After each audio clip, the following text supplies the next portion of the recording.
함께 나누실 하나님의 말씀은 사무엘상 19장 11절에서 12절까지 말씀입니다. 구약 441면 정도에 있습니다.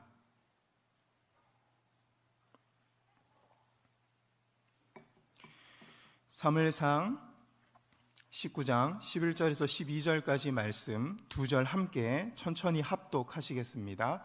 시작. 사울이 전령들을 다윗의 집에 보내어 그를 지키다가 아침에 그를 죽이게 하려 한지라. 다윗의 아내 미갈이 다윗에게 말하여 이르되 당신이 이 밤에 당신의 생명을 구하지 아니하면 내일에는 죽임을 당하리라 하고, 미갈이 다윗을 창에서 달아내리매 그가 피하여 도망하니라. 아멘. 오늘은 그리스도인, 특히 이 장로교 그리스도인이라면 배우고 듣고 지켜서 꼭 계승해야 할 칼빈의 저항론 세 번째 시간입니다. 이 저항론 덕분에 부패한 카톨릭으로부터 개신교가 독립해 나올 수 있었습니다. 또 이 저항론 덕분에 로마의 극심한 박해 속에서도 기독교가 살아남을 수 있었다고 말씀드렸습니다. 오늘은 그리스도인이 가져야 할 저항론의 마지막 시간으로 사무엘상 19장에서 사울 왕의 명령에 저항했던 딸 미갈과 사무엘 선지자에 대해서 살펴보도록 하겠습니다. 그 후에 사무엘상 19장에 등장하는 이 사울 왕과 사울 왕의 명령에 저항했던 4명의 인물에 대해서 정리해보고 오늘날 우리 신앙생활에 어떻게 적용할 수 있는지 마무리 지어보도록 하겠습니다. 제가 2번에 걸쳐서 그리스도인의 저항론을 4가지로 요약해서 말씀드렸습니다. 다 기억하실 줄 알고 한 분씩 콕 집어서 여쭤보려고 했습니다. 근데 사무실에서 전도사님 한 분께 기억하시죠? 그랬더니 모른다고. 그래서 시험은 다음 기회에 보도록 하고 다시 한번 간단하게 한 1, 2분 정도만 4가지 살펴보고 본문으로 들어가 보도록 하겠습니다. 칼빈 선생님의 기독교 강요와 다른 학자들의 논문을 통해서 보면 칼빈의 저항 정신은 다음과 같이 4가지 정도로 요약할 수 있습니다. 첫째, 각자에게 맡겨진 권세는 모두 하나님으로부터 온 것이기 때문에 지위와 상관없이 서로 존중해야 합니다. 큰 일을 맡았든지 작은 일을 맡았든지 간에 그 사람 안에 주어진 권세는 하나님으로부터 각자에게 온 것이기 때문에 하나님을 섬기는 마음으로 서로 존중하고 섬겨야 하는 것이죠. 둘째, 각자에게 권세를 맡겨주신 이유는 각자에게 맡겨진 영역이 마치 하나님이 다스리실 때처럼 거룩하고 공의로워지도록 하기 위함입니다. 그러므로 공적인 권세를 맡은 사람은 이 맡겨진 영역의 거룩성을 훼손시키려는 외부 압력에 대해서 저항해야 할 의무와 책임이 있습니다. 물론 자기 자신에게 주어진 권세로 자기 속만 챙기려 하면 안 되겠죠. 셋째, 부당한 권위자가 위에 있을 때 개인으로서는 하나님이 허락하신 훈련의 과정으로 알고 순종해야 합니다. 공적인 권세와 권위로는 이 맡겨진 영역의 거룩성을 유지하기 위해서 저항해야 하지만 개인의 취향이나 성격, 일하는 방법의 차이 등 이 사적인 문제라면 하나님이 허락하신 훈련의 과정인 줄 알고 인내하며 기다려야 하는 것입니다. 마지막으로 넷째, 부당한 권위자가 개인의 신앙을 빼앗으려 할 때는 저항해야 합니다. 북한이나 중국처럼 개인의 신앙과 구원을 빼앗으려 할 때는 개인도 목숨을 걸고 저항해야 하는 것이죠. 그래서 예수님의 제자들과 중세시대 수많은 교부들이 신앙을 지키기 위해 죽었고 로마 카타콤에 숨어서 예배를 계속 이어갔던 것입니다. 자, 이제 오늘 본문으로 들어가 보겠습니다. 계속해서 사무엘상 19장 말씀을 살펴보고 있습니다. 오늘 본문에는 하나님을 위해서가 아니라 자기 자신을 위해서 왕의 명령에 저항하고 불순종했던 사울 왕의 딸 이 미갈이 등장하고 있습니다. 길어서 다 읽지는 않았는데요, 11절부터 16절까지 말씀 교독해서 읽어보도록 하겠습니다. 제가 먼저 읽겠습니다. 사울이 전령들을 다윗의 집에 보내어 그를 지키다가 아침에 그를 죽이게 하려 한지라. 다윗의 아내 미갈이 다윗에게 말하여 이르되 당신이 이 밤에 당신의 생명을 구하지 아니하면 내일에는 죽임을 당하리라 하고,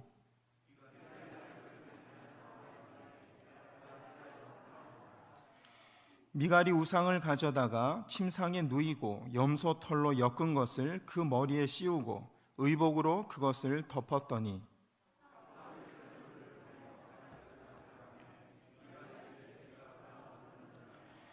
사울이 또 전령들을 보내어 다윗을 보라 하며 이르되 그를 침상째 내게로 들고 오라. 내가 그를 죽이리라.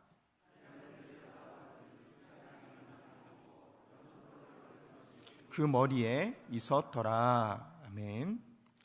다윗은 자신을 죽이려는 사울 왕 앞을 피해서 아내 미갈이 있는 집으로 도망갔습니다. 다윗은 아내 미갈이 사울 왕의 딸이었기 때문에 어느 정도 안전하리라 기대했던 것 같습니다.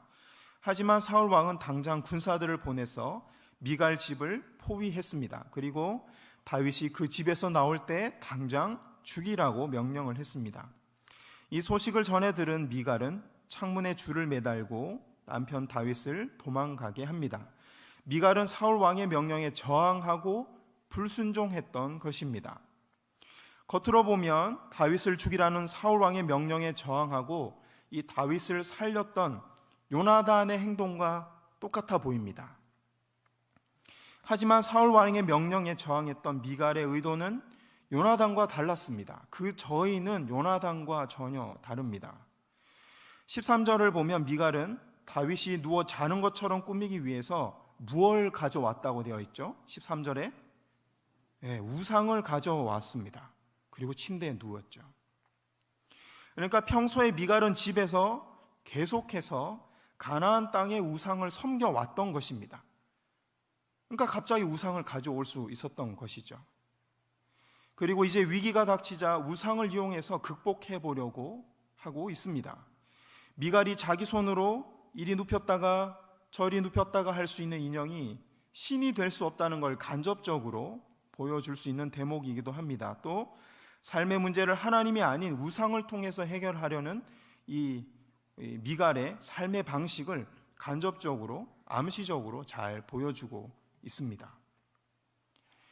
평소 미갈의 이런 삶은 미갈이 사울 왕의 명령을 어기고 다윗을 도망치게 한 행동이 하나님을 위해서가 아니라 자기 자신을 위해서였다는 것을 잘 보여주고 있는 것입니다. 미갈은 단지 다윗을 사랑하는 자기 감정에 충실했을 뿐이고 우상과 거짓말이라는 방법을 통해서 다윗을 도왔을 뿐입니다.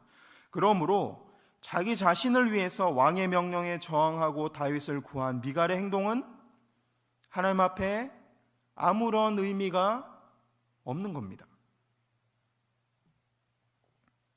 겉으로 봤을 때 다윗을 죽이라는 사울 왕의 부당한 명령에 저항했던 요나단의 행동과 미갈의 행동은 똑같지만 겉으로 봤을 때 그 속에 담겨져 있는 영적인 의미는 전혀 다른 겁니다.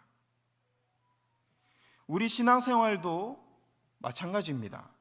교회 마당에 쓰레기 하나를 줍는다거나 주일학교 학생에게 안부를 묻는 전화 한 통을 한다거나 식당에서 파 한 단을 다듬는 것처럼 이 작아 보이는 일일지라도 하나님을 위해서 하나님을 사랑하는 마음으로 한다면 하나님께서 기뻐 받으시고 영원히 이 땅에서뿐만 아니라 천국에서 영원히 기억하실 것입니다. 반면에 나라를 구하고 한국교회 전체를 살리고 심지어 수많은 영혼들에게 전도를 하고 하나님의 말씀을 전한다고 하더라도 그 목적이 자기 만족과 자기 사랑에 있다면 그 위대한 업적은 하나님 앞에 아무런 의미가 없는 것입니다. 미갈의 신앙생활처럼 겉으로는 다윗의 목숨을 구한 선행이지만 영적으로는 우상 숭배에 불과하기 때문입니다. 그러므로 우리는 이 말씀을 기억하고 늘 자기 자신의 신앙생활을 돌아보고 죽을 때까지 하나님을 위한 신앙생활을 하도록 애써야 할 것입니다. 이제 사울 왕의 명령에 저항했던 마지막 인물 선지자 사무엘이 등장합니다. 18절에서 24절 말씀 교독해 보겠습니다. 제가 먼저 읽겠습니다. 다윗이 도피하여 라마로 가서 사무엘에게 나아가서 사울이 자기에게 행한 일을 다 전하였고 다윗과 사무엘이 나요스로 가서 살았더라.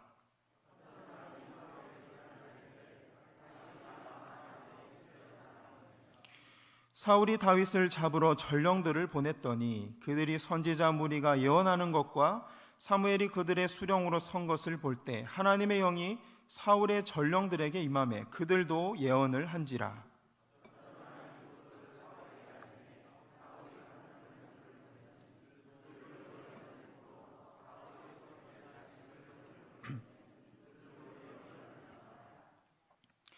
이에 사울도 라마로 가서 세구에 있는 큰 우물에 도착하여 물어 이르되 사무엘과 다윗이 어디 있느냐? 어떤 사람이 이르되 라마 나요스에 있나이다.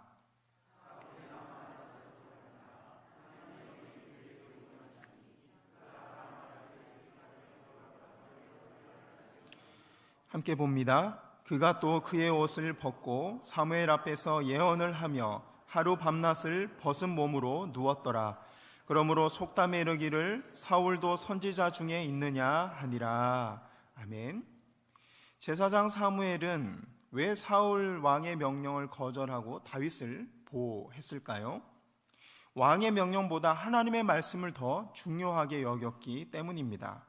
여기서 오해하지 말아야 할 것은 선지자라는 직분이 하나님으로부터 말씀을 받는 위치에 있기 때문에 세상의 권력을 가진 왕이라는 직분보다 더 높고 함부로 해도 된다는 뜻은 아닙니다. 하나님의 말씀은 진리이기 때문에 모든 법보다 위에 있고 우선해서 지켜야 하는 것은 당연한 이치입니다. 그렇다고 해서 세상 권세를 무시하고 무례하게 굴어도 된다는 뜻은 아닙니다. TV에 나오는 누구 목사님처럼 그렇게 하면 안 되는 거예요. 우리 그리스도인들이 그렇게 행동하면 세상 사람들은 하나님이 무례한 분이라고 오해할 수밖에 없기 때문입니다. 세상의 왕이나 하나님 앞에 있는 선지자나 모두 하나님께서 세상과 교회를 다스리기 위해서 세우신 권세와 권위입니다. 그러므로 서로 존중하고 서로 겸손하게 섬겨야 하는 것이죠. 따라서 교회와 정치 둘 중에 누구 힘이 더 센가를 고민할 것이 아니라 내가 지금 말씀에 순종하고 있는가를 고민해야 되는 것이죠. 서두에 칼빈의 저항론에서 말씀드린 것처럼 왕과 선지자, 정치인과 목회자가 서로 안에 있는 하나님의 권위에 순종하고 서로 섬겨야 하는 것입니다. 그러나 인간은 언제나 자기가 주도권을 잡고 싶어 하기 마련입니다. 그래서 중세 역사를 보면 세상을 다스리는 왕과 교회를 다스리던 교황 사이에 수많은 싸움과 전쟁이 있어 왔던 것이죠. 오늘 본문에 등장하는 사울 왕만 보더라도 사무엘 선지자의 충고를 무시하고 정치적인 힘과 군사적인 힘으로 다윗을 죽이려고 하고 있습니다. 실상은 사무엘의 뜻이 아니라 하나님의 뜻을 거스르고 있는 것이죠. 그래서 선지자 사무엘은 하나님의 말씀에 순종하기 위해서 사울 왕의 명령을 어기고 다윗을 숨겨줬습니다. 사무엘 선지자는 하나님께서 자신에게 맡기신 종교 지도자라는 권세로 하나님의 뜻에 순종한 다윗이라는 성도를 지켜주기 위해서 이 왕의 명령에 저항했던 것입니다. 다윗은 사울로부터 자신을 지키기 위해 친구 요나단도 의지해봤고 자기 힘으로 도망도 쳐봤습니다. 또 왕족인 자기 아내의 힘을 의지해보기도 했습니다. 하지만 그 어떤 방법으로도 자기 자신을 지킬 수가 없었습니다. 그래서 이제 다윗은 다윗에게 기름을 부었던 사무엘 선지자에게 몸을 피했습니다. 다윗이 선지자 사무엘에게 몸을 피했다는 것은 하나님께로 도망했다라는 것을 상징적으로 보여주고 있는 것이죠. 다윗은 이제 자신을 구원해 주실 분이 하나님밖에 없다라고 고백하고 있는 것입니다. 다윗 입장에서 보면 사울 왕에게 쫓기게 된 원인이 사무엘에게 기름 부음 받았기 때문이죠. 하나님이 다윗을 왕으로 세우실 거라는 약속이었습니다. 그런데 사무엘은 또 하나님 뜻에 순종해서 다윗에게 기름을 부었습니다. 결국 이 모든 일은 하나님으로부터 시작된 것입니다. 그래서 다윗은 하나님께서 저에게 왕이 되는 비전을 주셨으니 하나님께서 이 비전을 이루시고 하나님께서 영광을 받으옵소서라는 마음으로 사무엘에게 자기 몸을 피했던 것이죠. 이처럼 다윗이 하나님 날개 아래 피했는데도 불구하고 사울 왕은 다윗을 죽이고자 하는 욕심을 버리지 못하고 3번이나 군대를 보냅니다. 그러나 모두 성령에 감동되어서 예언하며 돌아오고 말았습니다. 이 일들을 통해서 사울은 다윗을 죽이는 일이 하나님의 뜻이 아니라는 것을 3번이나 확인할 수 있었습니다. 그럼에도 불구하고 사울은 끝까지 하나님의 뜻을 거스르고 직접 자신이 다윗을 잡으러 왔습니다. 그때 무슨 일이 일어났죠? 23절에 보면 사울 왕이 성령에 감동되어서 예언했다라고 되어 있습니다. 불순종한 사람이 어떻게 성령에 감동되어서 예언할 수 있을까요? 성령에 감동된 사울 왕에게 어떤 일이 일어났을까요? 24절을 보면 옷을 벗고 누웠다라고 되어 있습니다. 사울 왕이 벗은 옷은 왕의 옷이었습니다. 왕의 옷을 벗었다는 것은 왕으로서의 체면과 위엄과 권세를 잃어버렸다는 뜻입니다. 또한 누워 있었다라고 되어 있죠. 누웠다라는 히브리 단어는 어디 지위와 직분, 어떤 곳에서 떨어졌다라는 뜻입니다. 하나님이 세워주신 자리에서 떨어지고 버려졌다라는 의미죠. 성령께서 사울에게 왕으로서 체면과 위엄을 잃어버린 실제 자기 모습을 직면시키시고 왕이라는 직분에서 쫓아내신 것입니다. 이것이 사울을 향한 하나님의 뜻이었습니다. 사울 왕은 하나님의 뜻을 몰라서 불순종한 것이 아니라 하나님보다 자기 자신을 더 사랑했기 때문에 불순종했습니다. 우리의 신앙생활도 마찬가지입니다. 우리 삶에는 특정한 고난이나 결정하기 어려운 일보다 누가 봐도 이해가 가고 누가 봐도 어떤 선택이 옳은지 금방 알 수 있는 일들이 더 많습니다. 또 조금만 성경 말씀에 관심을 가지고 귀를 기울인다면 이 웬만한 일들은 천사들이 나타나서 하늘을 쪼개는 기적이 없어도 분명하게 하나님 뜻을 분별할 수 있습니다. 이런 분별력은 특별한 은사를 받은 사람에게만 있는 것이 아닙니다. 예수 그리스도를 영접함으로써 하나님의 성령을 받은 그리스도인이라면 누구에게나 가능한 일입니다. 문제는 지금 보여주신 말씀, 지금 깨닫게 하신 하나님의 말씀에 내가 순종할 마음이 있는가 없는가에 달려 있는 것입니다. 그러므로 칼빈의 저항론에서 가장 경계하고 저항해야 될 대상은 다른 사람이 아니라 바로 나 자신입니다. 자기 자신 안에 있는 죄의 본성과 끊임없이 싸워야 하는 것입니다.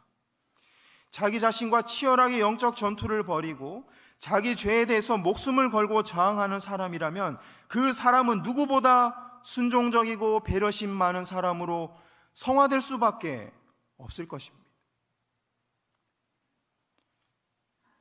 제가 평신도로서 교역자로서 신앙생활을 해본 경험에 의하면 365일 자신은 돌아보지 않으면서 저 사람은 어떻고 저 교회가 어떻고 라고 말하는 사람 치고 똑바로 신앙생활하는 사람을 본 적이 없습니다. 우리 모두 하나님 앞에서 늘 자기 자신을 경계하고 죄의 본성에 저항함으로써 교회와 주변 사람들에게 소망을 주는 그리스도인이 되기를 바랍니다. 사무엘상 19장에 등장하는 이 5명의 인물을 정리해보고 말씀을 마치도록 하겠습니다. 먼저 19장에는 사울 왕이 등장했습니다. 사울 왕은 하나님께서 맡겨주신 권세로 하나님께 저항하고 자신을 위해서만 살다가 하나님 앞에서 쫓겨나고 말았습니다. 하나님께서 맡겨주신 권세로 하나님께서 맡겨주신 나라를 거룩하고 공의롭게 가꿔야 할 왕이 자기 권력을 유지하기 위해서 무죄한 백성 다윗의 피를 흘리려고 했습니다. 마지막에는 사무엘 선지자를 통해서 다윗을 향한 하나님의 뜻이 분명히 보여주셨음에도 불구하고 끝까지 다윗을 죽이려고 하다가 왕의 자리에서 좌천되고 쫓겨나고 말았다는 것을 우리가 말씀을 통해 확인했습니다. 두 번째로 등장한 인물은 요나단이었습니다. 사울의 왕 아들 이 요나단은 하나님께서 맡겨주신 왕자라는 신분과 권세로 다윗을 죽이라는 왕의 부당한 명령에 저항했습니다. 이로써 아버지 사울이 살인죄를 저지르는 것을 막았고, 이를 통해서 사무엘상 19장 10절 말씀처럼 이스라엘 나라에 하나님의 저주가 임하는 것을 막았으며 친구 다윗의 목숨도 살릴 수 있었습니다. 다윗의 아내 미갈도 등장하는데 요나단처럼 이 다윗의 목숨을 구했죠. 하지만 그 행동은 하나님과 우상을 함께 섬기며 오로지 자기 감정에만 충실한 행동이었습니다. 다윗을 사랑하고 다윗을 살리는 선한 일을 했지만 하나님 앞에서는 아무런 의미가 없는 신앙생활이었던 것이죠. 네 번째 인물, 종교 지도자 사무엘은 하나님께서 자신에게 맡겨주신 권세로 왕의 부당한 명령에 저항하고 어려움에 처한 성도 다윗을 도우려고 했습니다. 그 결과 사무엘은 죽을 때까지 하나님의 말씀을 대언하는 선지자로 이스라엘에 남을 수 있었습니다. 마지막 다섯 번째 인물 다윗은 하나님께서 맡겨주신 군대 장관이라는 권세와 무력으로 사울을 죽일 수도 있었고 쿠데타를 일으킬 수도 있었다고 우리는 지난 시간에 살펴보았습니다.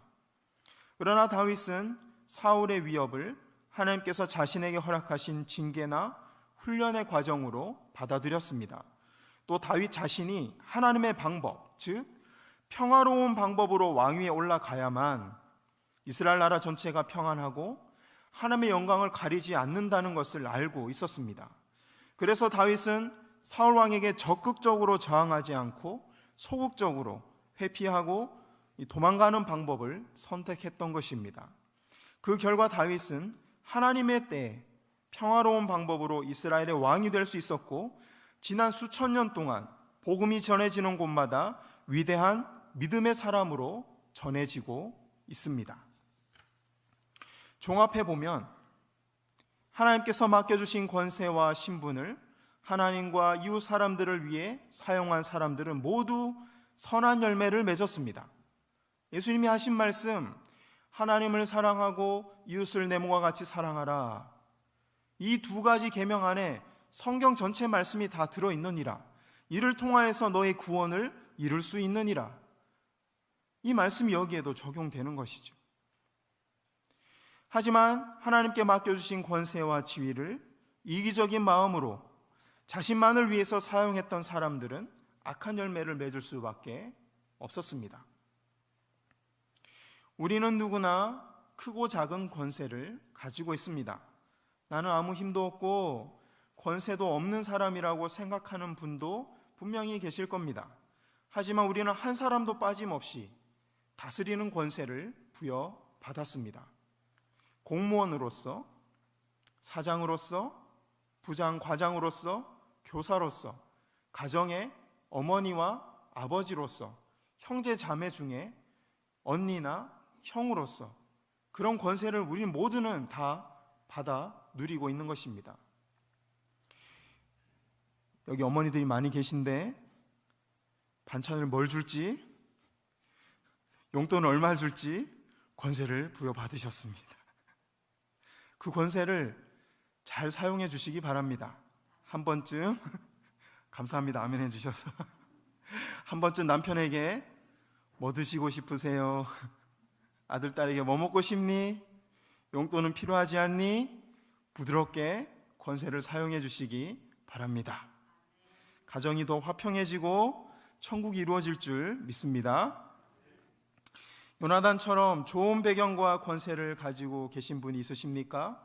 왕이 범죄하는 것을 막고 다윗같이 어려움에 빠진 지체를 살리고 신앙 공동체를 살리는데 그 배경과 권세를 사용하시기 바랍니다. 다윗처럼 사울 같은 사람에게 고난당하고 있는 분이 계십니까? 다윗처럼 이 고난이 나를 훈련시키고 성장시키는 하나님의 방법이라는 믿음을 가지시기 바랍니다. 그리고 하나님이 주신 권세를 자신을 위해 사용하지 말고 공동체와 하나님을 위해 사용하시기 바랍니다. 결국에는 다윗처럼 왕의 자리에 서게 될 것입니다. 우리 모두에게 다윗처럼 각자 맡은 자리에서 왕의 자리에 세워지고 귀하게 쓰임받는 은혜가 있기를 소망합니다.